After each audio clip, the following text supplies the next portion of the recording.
We are counting down 20 cheap British foods that kept families alive before the 1980s. These were the dishes that stretched pennies into pounds, turned scraps into suppers, and held households together through rationing, recession, and the long grey years before prosperity finally arrived.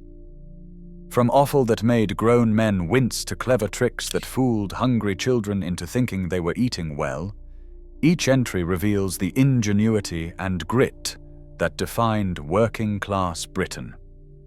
These were not recipes from cookbooks meant for display. They were survival tactics, passed between neighbors over back fences and handed down from mothers who knew that wasting food meant going without. Some will shock you. Others might stir a forgotten memory. All of them tell the story of a nation that refused to go hungry. Which humble dish tops the list? Let's begin our countdown with number 20. Number 20.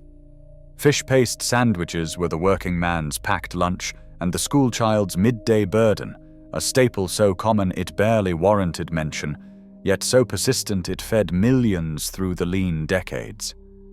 Glass jars of salmon or bloater paste lined corner shop shelves, costing just a few pence and lasting the week if mothers spread it thin enough. By the mid-1960s, surveys estimated that over 60% of packed lunches in British schools contained some form of paste sandwich, the bread often curling at the edges by noon, the filling a faint pink smear that promised protein without pleasure. The smell was unmistakable. A sharp, briny tang escaped the moment the greaseproof paper was unwrapped, announcing to the whole canteen exactly what you were eating. Children traded sandwiches when they could, hoping for jam or cheese, but most simply ate what they were given, knowing that paste meant their mothers were stretching the housekeeping money as far as it would go. Oral histories recall the ritual. The same sandwich, Monday through Friday, until the jar was scraped clean. In an era before refrigeration became universal, fish paste offered safety and sustenance in a single spread. It was never glamorous, rarely loved, but always there. A quiet workhorse of British thrift that vanished almost overnight when supermarkets introduced chilled meats and sliced ham by the packet.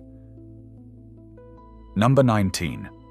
Bread and milk stood as the simplest supper of all, a dish so plain it barely counted as cooking, yet so common it fed countless children through cold evenings when the cupboard held little else. Mothers tore stale bread into chipped bowls, poured over warm milk, and added a spoonful of sugar if the week's ration allowed. The cost was almost nothing. A pint of milk at 4 pence in the early 1950s, bread at 11 pence for a 2-pound loaf, and the promise of full bellies before bed. For many families, this was supper 2 or 3 nights a week, especially towards the end of the month when wages ran thin and the meat had long since gone. Diaries from the era speak plainly. Children did not complain. They knew bread and milk meant there was nothing else. The warmth of the bowl, the soft collapse of bread into sweetened milk, offered comfort even when it could not offer variety. Some mothers added a scrape of butter or a dusting of cinnamon saved from Christmas baking, small gestures that transformed poverty into something approaching care. Oral histories recall the quiet of those evenings. No conversation, just the sound of spoons against crockery and the knowledge that tomorrow might bring something better. Bread and milk was never a celebration. It was endurance, served warm and eaten without question. Number 18. Potted meat sat in earthenware jars at the back of every working-class pantry, a spreadable paste made from boiled beef scraps, pork trimmings, or whatever the butcher could not sell by closing time. Sealed under a layer of clarified fat, it kept for weeks without refrigeration, offering a smear of protein when fresh meat was out of reach. By the late 1950s, commercial brands like Shipham's sold millions of jars each year, but many households still made their own, boiling bones and offcuts until the meat fell apart, then pounding it smooth with a pestle or forcing it through a sieve. The taste was dense, salty, and deeply savory, spreading thick on toast or filling sandwiches that traveled to factories and building sites across the country. Mothers judged the week's prosperity by how much potted meat remained. If the jar was empty by Wednesday, times were hard. Oral histories recall the ritual of scraping the last of the fat from the rim, wasting nothing, and the faint disappointment when the brown paste gave way to bare crockery. In homes where every penny counted, potted meat was insurance against hunger. It was not loved, but it was trusted. A relic of an age when preservation meant survival, now almost vanished from British tables. Chip butties required nothing more than bread, dripping or margarine, and a pile of hot chips. Yet they filled bellies and lifted spirits in ways that fancier foods never could. In the industrial north, where chip shops outnumbered greengrocers and the smell of frying filled every high street, the chip butty was a meal unto itself. A thick slice of white bread, spread with whatever fat was at hand, piled high with chips still glistening with vinegar, and dusted with salt, then pressed together and eaten before the steam escaped. By the 1970s, a portion of chips cost less than 10 pence in most towns, making the chip butty one of the cheapest hot meals available. Children ate them walking home from school. Factory workers bought them wrapped in newspaper, grease soaking through by the time they reached the canteen. Oral histories recall the simplicity. No plates, no cutlery, just bread and chips and the satisfaction of a full stomach. Some families served chip butties for tea 2 or 3 nights a week, especially on Fridays when the fish fryer was too dear. The dish required no skill, no planning, and almost no money. It was pure, unadorned sustenance. A symbol of working-class pragmatism that survives today more as nostalgia than necessity, but once meant the difference between eating and going without. Number 16. Oxtail soup simmered on the stove in homes across Britain, drawing flavour from bones and cartilage that cost next to nothing at the butcher's counter. By the early 1960s, oxtail sold for as little as 6p a pound, dismissed by wealthier shoppers, but prized by those who knew that hours of slow cooking would coax richness from the cheapest cut. Housewives browned the jointed tails in dripping, then added onions, carrots, and turnips, filling the pot with water and leaving it to bubble through the afternoon. The smell, deep and beefy, drifted through terraced houses, promising warmth and substance. Children returned from school to find the kitchen windows fogged, the table set, and bowls of dark, glossy soup waiting. The meat, falling from the bone in soft shreds, was scooped up with hunks of bread, every drop of broth claimed. Oral histories recall the ritual. Fathers cracking bones to reach the marrow, mothers insisting on seconds, and the unspoken understanding that oxtail soup meant the week's budget was stretched to its limit. When supermarkets began selling pre-packaged meat and convenience foods in the 1970s, oxtail faded from the weekly shop. Its memory lingers in recipe books and the stories of those who remember when nothing edible was ever thrown away. Number 15. Liver and onions arrived on plates across Britain with the regularity of rent day, a dish that divided families as sharply as any political argument. Housewives bought lamb's liver or pig's liver for a fraction of the price of steak, slicing it thin and frying it fast with mounds of soft, sweet onions and a splash of gravy. By 1955, the National Food Survey recorded that offal accounted for nearly 8% of all meat consumed in British households, and liver led the way. The smell was unmistakable, metallic, rich, and impossible to disguise. Children pushed it around their plates, dreading the dense, sometimes chalky texture, while fathers ate without complaint, knowing that liver meant iron and strength for another week of hard labor. Mothers served it with mashed potatoes and greens, hoping the gravy would soften resistance. Oral histories recall the battles. Eat it or go hungry was the rule in most homes. School dinner ladies ladled liver onto trays with the same resigned efficiency, immune to the groans of the queue. For a generation raised on thrift, liver and onions was a test of discipline, cheap, nutritious, and deeply unfashionable. Its disappearance from modern menus marks the end of an era when eating what was good for you mattered more than eating what you liked. Brawn, sometimes called head cheese, was the dish that turned squeamish children into reluctant adults.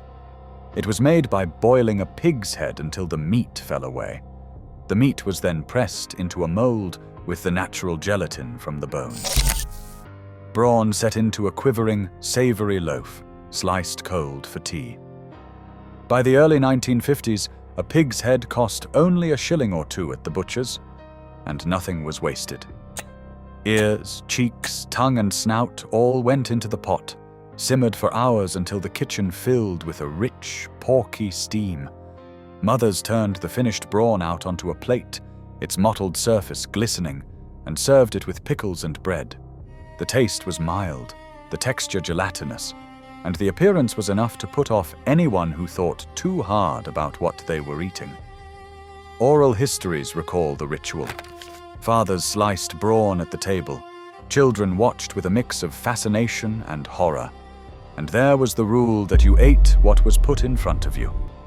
Brawn survived into the 1970s in some households, but supermarket cold cuts soon replaced it, offering convenience without confrontation. Today, brawn is a rarity, found only in specialty butchers or the memories of those who remember when every part of the pig had a purpose. Number 13. Scotch broth warmed the bellies of Scottish and Northern English families through winters that seemed to last forever. A handful of pearl barley, a lamb neck or scrag end bought for pennies, and whatever root vegetables the garden could spare went into the pot, simmering until the broth turned thick and the meat began to fall apart. By the mid-1960s, lamb neck cost less than a shilling a pound, making Scotch broth one of the cheapest hot meals available. Mothers started the pot early, letting it bubble through the morning, the smell of barley and lamb filling the house long before the bowls were set out. Children returned from school to find the kitchen steamy and the table laid, each bowl a promise of warmth and substance. Oral histories recall the thickness of the broth, so dense with barley and vegetables that it was almost a stew, and the way a single pot could feed a family for 2 days. Fathers ate in silence, grateful for the heat, while mothers rationed the meat, stretching every ounce. Scotch broth was never glamorous, but it was reliable. A dish that asked little and gave much, fading from daily life only as central heating and supermarket convenience made it seem unnecessary. Number 12. Spam fritters brought a taste of wartime thrift into kitchens in the 1950s and beyond, a dish that turned tinned meat into something approaching a treat. Housewives sliced the pale pink block, dipped each piece in batter, and fried until the outside crisped and the inside softened. By 1955, Britain imported over 100,000 tons of spam and similar tinned meats each year, a legacy of American wartime supplies that never quite faded. The smell of frying batter mixed with the salty, processed tang of spam, filling chip shops and home kitchens alike.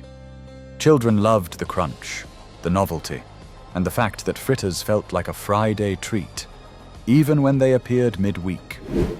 School canteens served spam fritters with chips and beans, the batter hiding the meat's origins and making it almost palatable to fussy eaters. Oral histories recall the debates. Some swore by spam, others never forgave its association with rationing, but most simply ate what was available. Mothers stretched a single tin to feed 4, the batter doing the heavy lifting. Spam fritters faded as fresh meat became affordable and tastes moved on. but their memory lingers as a reminder of an era when ingenuity mattered more than ingredients. Number 11. Faggots and peas stood as the Midlands' answer to the question of what to do with the bits no one else would eat. Offal, breadcrumbs, onions, and herbs were minced together, shaped into dense balls and baked in a rich onion gravy until the kitchen smelled of savory comfort. By the early 1960s, faggots cost only a few pence each at the butcher or market stall, making them one of the cheapest hot meals available. Served with mushy peas and a mound of mashed potato, faggots filled bellies and stretched the housekeeping money further than almost any other dish. Oral histories recall the ritual, fathers claiming the largest faggot, children picking out the peas, and mothers insisting on clean plates. The taste was rich, slightly livery and deeply unfashionable by modern standards, but for those who grew up with it, faggots meant home. By the 1980s, changing tastes and the rise of convenience foods pushed faggots to the margins, their reputation as poor food making them an embarrassment for a generation eager to forget the hardships of the past. Today, faggots survive mostly in the memories of those who remember when nothing was wasted, and every meal was a small victory. Number 10. Bone marrow on toast was the dish that made children wince and fathers smile, a reminder that every part of the animal had value. Butchers saved marrow bones for regular customers, knowing that a penny's worth of bone could yield a rich, fatty spread that tasted of pure, concentrated beef. Housewives roasted the bones until the marrow softened, then scooped it out and spread it on thick slices of toast, seasoning with salt and a grind of pepper. The taste was unctuous, almost buttery, and deeply savory. A single bone could stretch to feed a family if the bread was thick enough. Oral histories recall the ritual, fathers cracking bones with a spoon, children watching with a mix of curiosity and disgust, and the unspoken rule that marrow was too precious to waste on fussy eaters. By the 1970s, bone marrow had all but vanished from ordinary kitchens, replaced by spreads and margarines that required no effort and carried no stigma. Today it survives mostly in high-end restaurants, rebranded as a delicacy rather than a necessity. But for those who remember, bone marrow on toast was the taste of making do. A dish that asked nothing but offered everything. Number 9. Black pudding arrived at breakfast tables across the north with the regularity of the Morning Post. A blood sausage so dark and dense it seemed to anchor the plate. Butchers made it from pig's blood, oatmeal and fat, stuffing the mixture into casings and boiling until firm. By the mid-1950s, black pudding cost only a few pence a slice, making it one of the cheapest sources of iron and protein available. It had a taste that was rich, earthy, and slightly metallic. A flavor that divided families as sharply as any main course. Children either loved it or loathed it, with little ground in between. Oral histories recall the ritual. Slices fried in dripping until the edges crisped, served alongside bacon, eggs, and fried bread, the whole plate glistening with fat and promise. In Lancashire and Yorkshire, black pudding was more than a food. It was a badge of identity, a taste that separated the North from the rest. By the 1980s, changing tastes and health concerns pushed black pudding to the margins, its association with blood and offal making it an easy target for squeamish shoppers. Today it survives mostly in fry-ups and nostalgia, a reminder of an era when nothing edible was ever thrown away. Number 8. Pig's trotters simmered in pots across Britain, their gelatinous richness a source of both nutrition and mild horror for children watching from the kitchen doorway. Butchers sold trotters for almost nothing, knowing that only the thriftiest housewives would bother with the long, slow cooking required to make them tender. By the early 1960s, a pair of trotters cost less than a shilling, making them one of the cheapest cuts available. Mothers boiled them for hours, sometimes splitting and roasting them afterwards, serving the sticky, falling-apart meat with bread and pickles. The taste was mild, the texture soft and gelatinous, and the appearance enough to put off anyone who had not grown up with them. Oral histories recall the ritual. Fathers gnawing bones at the table, children refusing to look, and the rule that waste was not an option. Pigs' trotters faded quickly as prosperity returned, and supermarkets offered cleaner, more convenient cuts. Their memory lingers mostly in the stories of those who remember when poverty meant eating every part of the pig, and gratitude meant cleaning your plate without complaint. Number 7. Stoveies warmed Scottish households through winters that seemed endless, a dish made from whatever was left in the larder and stretched to fill every bowl. Potatoes, onions, and scraps of leftover meat, usually from Sunday roast, were layered in a pot with dripping and a splash of water, then cooked low and slow until everything melted together. By the mid-1950s, potatoes cost only a few pence a pound, making Stoveies one of the cheapest meals available.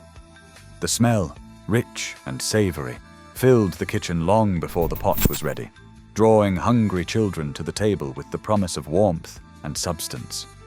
Oral histories recall the ritual. Mothers scraping the last of the meat from the bone, fathers eating in satisfied silence, and the unspoken understanding that Stoveies meant the week's budget was stretched to its limit. Some families added oatcakes on the side, others served Stoveies with pickled beetroot, but the heart of the dish remained the same. Waste nothing, feed everyone. Stoveies faded as central heating and supermarket convenience made them seem unnecessary. But their memory lingers in the kitchens of those who remember when a pot of potatoes could hold a family together. Number 6. Haslet was sliced cold onto plates across the East Midlands, a meatloaf made from pig's offal, breadcrumbs, and herbs that cost almost nothing and fed families for days. Butchers mixed heart, liver, and belly pork with sage and onion, pressing the mixture into loaf tins and baking until firm. By the early 1960s, Haslet cost only a few pence a slice, making it one of the cheapest cold meats available. The taste was savory, slightly herby, and dense enough to fill sandwiches or anchor a cold supper. Mothers bought it by the half-pound, slicing it thin and serving it with pickles and bread, knowing that a single loaf could stretch across the week. Oral histories recall the ritual.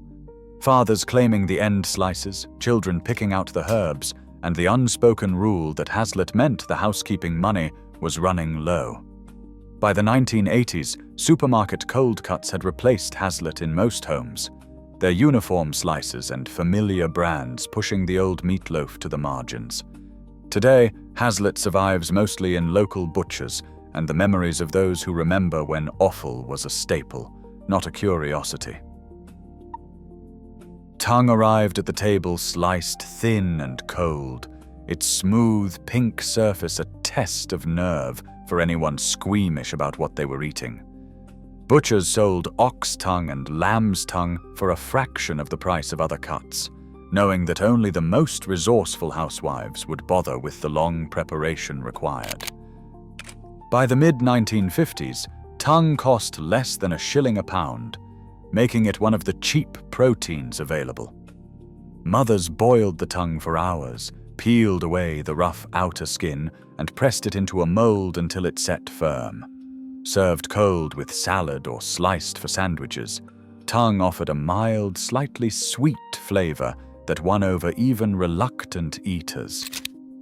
Oral histories recall the ritual, the moment of turning out the pressed tongue, children watching with a mix of fascination and horror, and the rule that you ate what was put in front of you.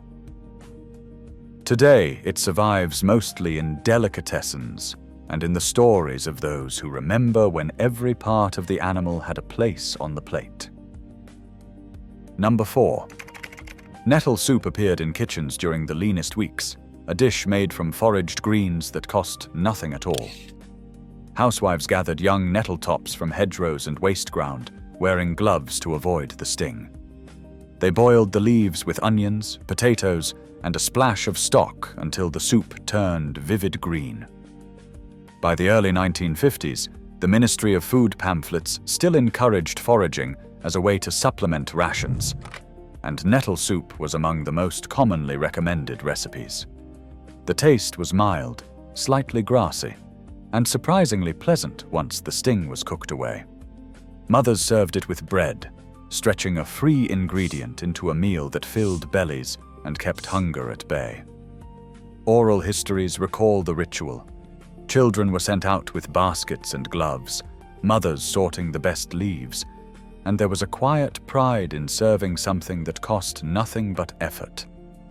Nettle soup faded as supermarkets made vegetables cheap and foraging seemed unnecessary. Its memory is preserved in wartime cookbooks and the stories of those who remember when hunger meant looking beyond the shops for sustenance. Number 3.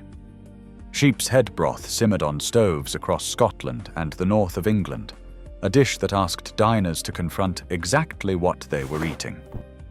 Butchers sold sheep's heads for pennies, knowing that only the thrifty housewives would bother with the long preparation required. Mothers singed off the wool, split the skull, and boiled everything, brain included, with barley, root vegetables, and herbs until the broth turned rich and the meat fell from the bone. By the mid-1950s, a sheep's head cost less than a shilling, making it one of the cheapest sources of protein available. Oral histories recall the ritual, the sight of the head in the pot, children refusing to watch, and fathers insisting that the cheeks were the best meat of all. The broth was thick, nourishing, and deeply sustaining, a meal that could stretch to feed a family for 2 days. Sheep's head broth faded quickly as squeamishness grew and supermarkets offered cleaner, more anonymous cuts. Today it survives mostly in the memories of those who remember when poverty meant using every part of the animal and gratitude meant eating without complaint. Number 2. Dripping toast anchored the tea time table in homes where butter was a luxury and margarine was measured by the scrape. Housewives saved the fat from every roast, pouring it into basins and letting it set into a pale, savory spread that carried the memory of meat long after the joint was gone. By the early 1950s, a basin of dripping cost nothing at all, provided you had cooked a roast sometime that month, and even corner shops sold beef dripping for a few pence a pound. The taste was rich, salty, and unmistakably animal, spreading thick on toast and melting into the crumb. Children ate dripping toast for breakfast, tea, and supper, knowing that its presence meant the week's budget was stretched thin. Oral histories recall the ritual.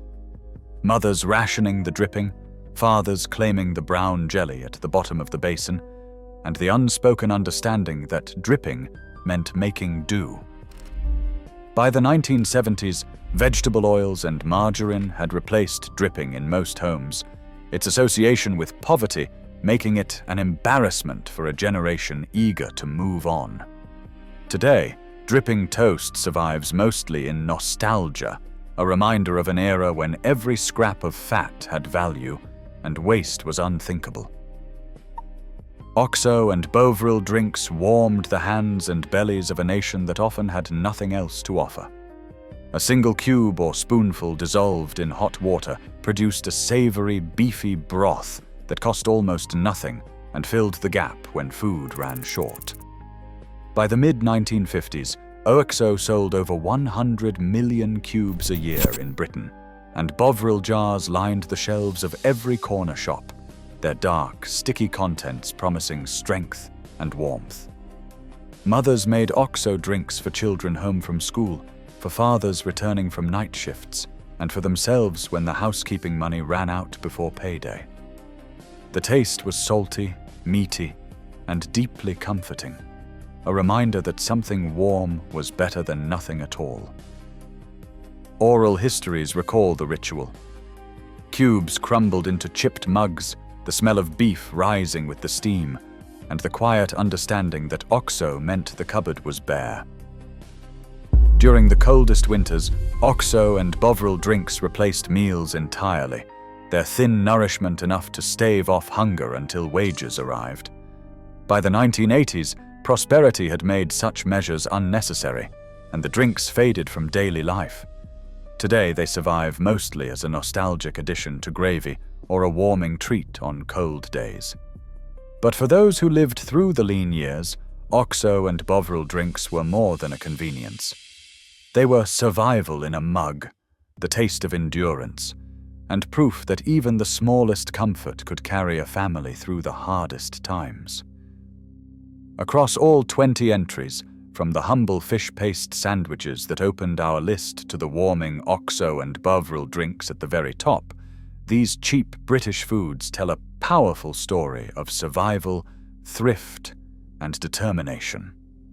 Some dishes, like sheep's head broth or pig's trotters, stand out as the most confronting reminders of what poverty demanded, while others, such as chip butties and dripping toast, show how satisfaction could be found in the simplest ingredients. The common thread throughout is resourcefulness, wasting nothing, stretching every penny, and turning scarcity into sustenance. Offal, bones, foraged greens, and the cheapest cuts recur in nearly every entry, underscoring how necessity shaped the national palate for generations. This ranking is not just about what disappeared from British kitchens, but what these foods represent.